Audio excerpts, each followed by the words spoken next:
Y entonces, una vez seleccionada la paciente que va a entrar a quirófano, la siguiente pregunta, aparte de todas las dudas que ya teníamos, era si la hacíamos por laparoscopía o por la laparotomía, en el supuesto de que la laparoscopía podría ser una fuente de infección. Para esto hemos invitado a un súper experto, que es el doctor Humberto Dionisi. El doctor Humberto Dionisi trabaja en Córdoba, actualmente es parte del board de directores para Latinoamérica de la AGL, fue presidente de la Sociedad Argentina de Laparoscopía, de la Sociedad Argentina de Endometriosis, y también tuvo la posibilidad, en un momento donde todos nos estamos haciendo preguntas, de poder publicar un artículo que ya lo pueden ver en el Journal de Cirugía Mínimamente Invasiva, dando un poco de claridad a la duda que había acerca de si podíamos hacer laparoscopía o no en esta etapa de la pandemia. Así que, Humberto, muchas gracias también por participar, por estar acá y por tu presentación. Así que adelante cuando quieras. Gracias, Julián. Debo agradecer a la iniciativa de la Asociación de Ginecología Oncológica y de la SACIL, porque realmente este es un tema que es más que interesante. Bueno, después de las dos presentaciones anteriores de las pacientes que decidimos operar, ¿qué abordaje usar? ¿Laparoscopía o laparotomía?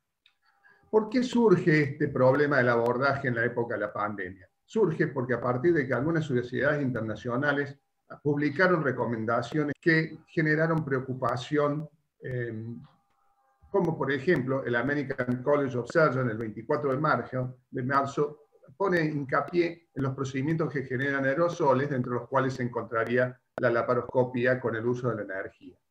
En esta misma dice que no hay datos suficientes para recomendar a favor o en contra el enfoque abierto versus un enfoque laparoscópico. Sin embargo, el equipo quirúrgico debe elegir el que minimice el tiempo de quirófano y maximice la seguridad tanto para los pacientes cuanto para el personal de quirófano.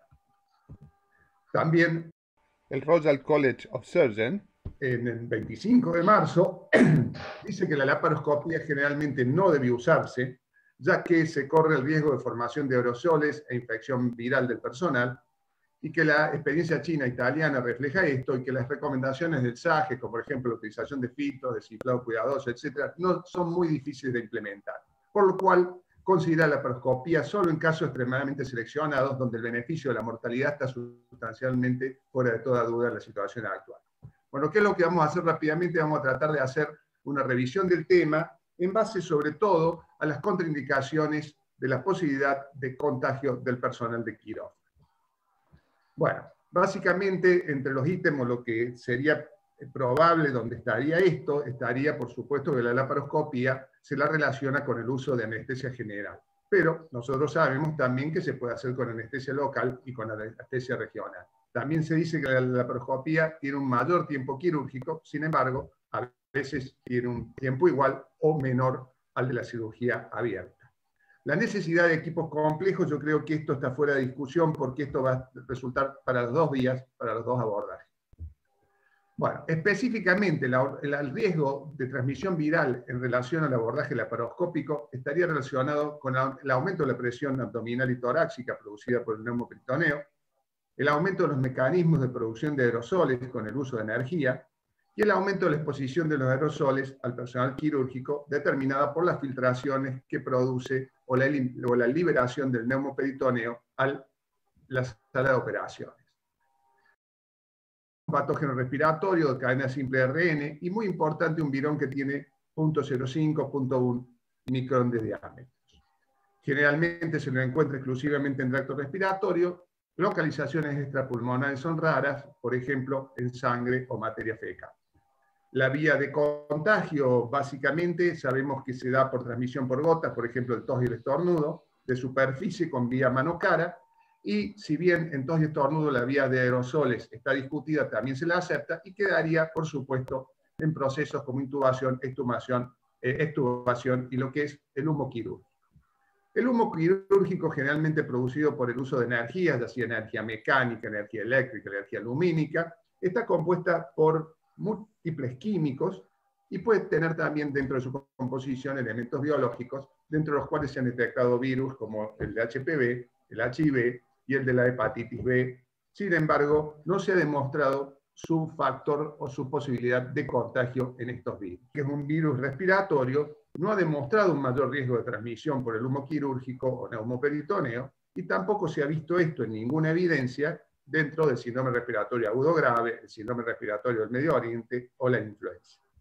Bien, una de las bases que tienen las primeras recomendaciones que vimos está dado en este trabajo de Lee, que habla de que aumenta a partir de 10 minutos de utilización de tratamiento quirúrgico, aumentan las partículas de 3 a 0.5 micrones en el ambiente quirúrgico, y esto sería mayor para la laparoscopía que para la laparotomía. Sin embargo, este trabajo está hecho en laparoscopías con neumo abierto, es decir, con neumoperitoneos liberados continuamente a la sala de operación, ya que, fíjense qué gracioso, recién ahora nos preocupa el tema del contagio viral del humo quirúrgico.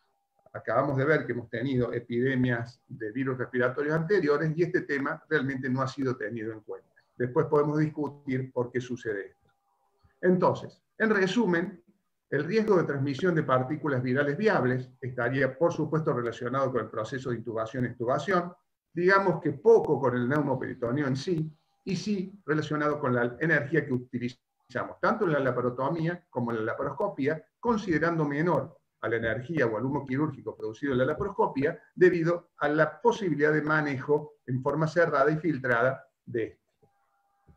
¿Qué pasaría entonces si suspendemos totalmente el abordaje laparoscópico y pasamos todo al abordaje laparotómico?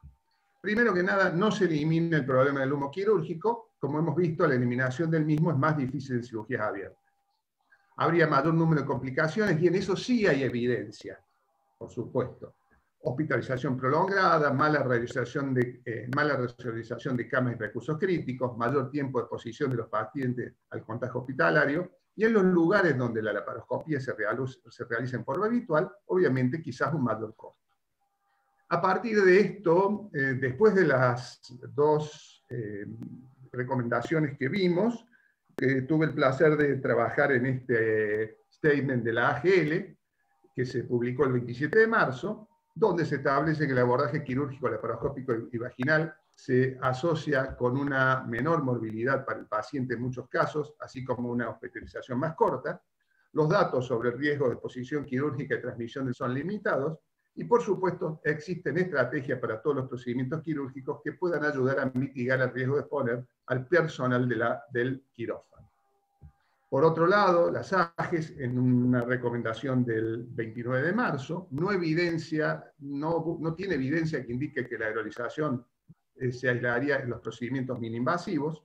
Para los procedimientos invasivos se debe considerar seriamente el uso de dispositivos para filtrar el CO2 liberado de las partículas de aerosol, siendo la filtración de partículas de aerosol más difícil en cirugías abiertas, y los beneficios, obviamente, tener en cuenta los beneficios de la mini-invasividad, de estadía reducida y complicaciones que pueden ser muy importantes en la época de la pandemia.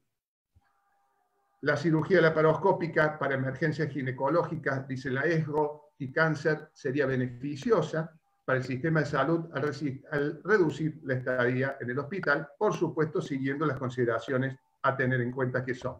Acá en el trabajo que nosotros publicamos en el LEMIC, vamos a dar algunas, después por supuesto se va a completar con lo que es el quirófano, pero con lo que se refiere a la laparoscopía propiamente dicha, tenemos baja presión intraabdominal de neumoperitoneo, reducir el uso de energía, neumoperitoneo cerrado y filtrado, después podemos hablar de los filtros EPA, de los filtros ULPA, y por supuesto evitar la pérdida brusca de neumoperitoneo cuando cambiamos los instrumentos con la extracción de piezas quirúrgicas y al finalizar la cirugía.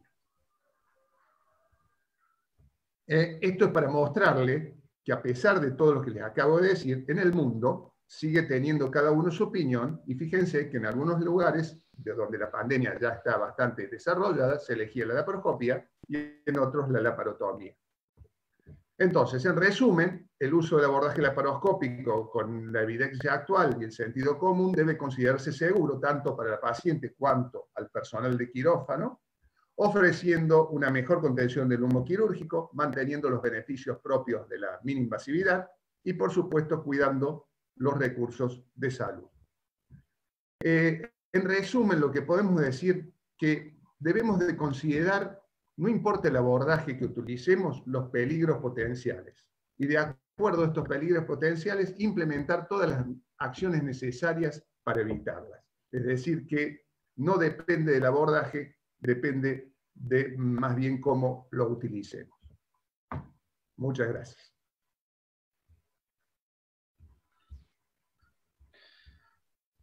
Muchísimas gracias, Humberto. Súper clara la presentación. Creo que viene bárbaro seguir hablando de este tema aún en estos días y aún viendo que hay bastante seminarios, pero siempre queda claro.